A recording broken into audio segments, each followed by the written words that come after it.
আসসালামু আলাইকুম, কেমন আছেন সবাই? আশা করি ভালো আছেন। তো বন্ধুরা, আমি আজকে চলে আসছি ইটেখাদা, যেটা মাগুরা জেলা অবস্থিত।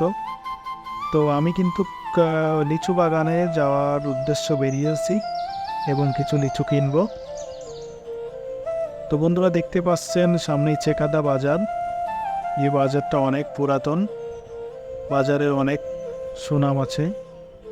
তো বন্ধুরা, এই বাজারে কিন্তু অনেক মজাদার হালিম পাওয়া যায়, যেটা আসলে অনেক বিখ্যাত একটি হালিম। আসলে যদি কারোর খাওয়ার ইচ্ছা থাকে তাহলে অবশ্যই ইটেখাদা বাজার এসে হালিমটি টেস্ট করে যেতে পারেন। তো আমি ভ্যানে করে রওনা দিয়েছি লিচু বাগানের উদ্দেশ্য। ইটেখাদা কিন্তু লিচুর জন্য অনেক বিখ্যাত একটি জায়গা, যেখানে আসলে লিচু আর লিচু চারিদিকে, মাঠের পর মাঠ শুধু লিচু চাষ, যেটা আসলে বলে বোঝানো সম্ভব না। তো বন্ধুরা, দেখতে হলে অবশ্যই ইটেখাদা চলে আসতে হবে এবং ইটেখাদার বিভিন্ন গ্রামে ঘুরতে হবে লিচু চাষ দেখতে। তো আমি কিন্তু লিচু বাগানে চলে আসছি। দেখতে পাচ্ছেন গাছে শুধু লিচু আর লিচু, এত পরিমাণ লিচু ধরছে, যেটা আসলে অস্বাভাবিক লিচু ধরছে। তো এই মাঠে কিন্তু মাঠের পর মাঠ শুধু লিচু আর লিচু, লিচু চাষ।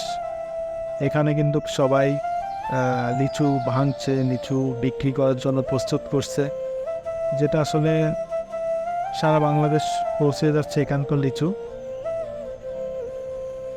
তো দেখতে পাচ্ছেন প্রতি গাছে কি পরিমাণ লিচু ধরেছে, এত পরিমাণ লিচু ধরেছে যাতে যেটা বলে বোঝানো যাবে না।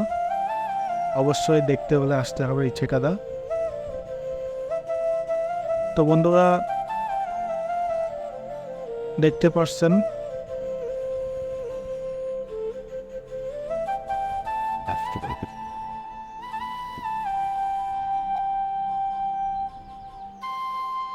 তো বন্ধুরা, বলে রাখি, আমার এই ভিডিওটি ভালো লাগলে অবশ্যই একটি শেয়ার দেবেন,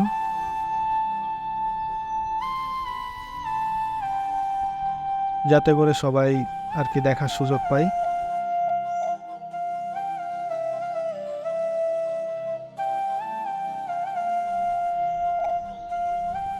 গাছে প্রচুর পরিমাণ লিচু।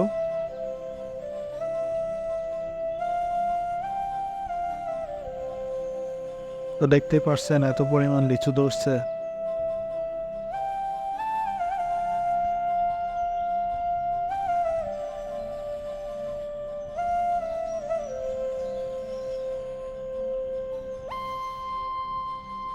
প্রতিটা গাছে এত সুন্দর লিচু ধরছে,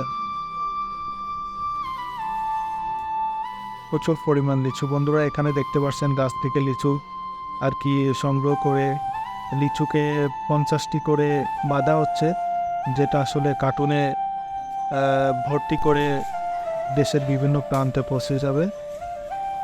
তো দেখতে পাচ্ছেন এখানে লিচু আটি বাঁধছে, যেটাকে কার্টুনে ভর্তি করা হবে এবং দেশের বিভিন্ন প্রান্তে এই লিচু চলে যাবে। তো বন্ধুরা, আজকে এ পর্যন্তই। নতুন কোনো ভিডিওতে আবার দেখা হবে। সে পর্যন্ত সবাই ভালো থাকবেন। আল্লাহ হাফেজ।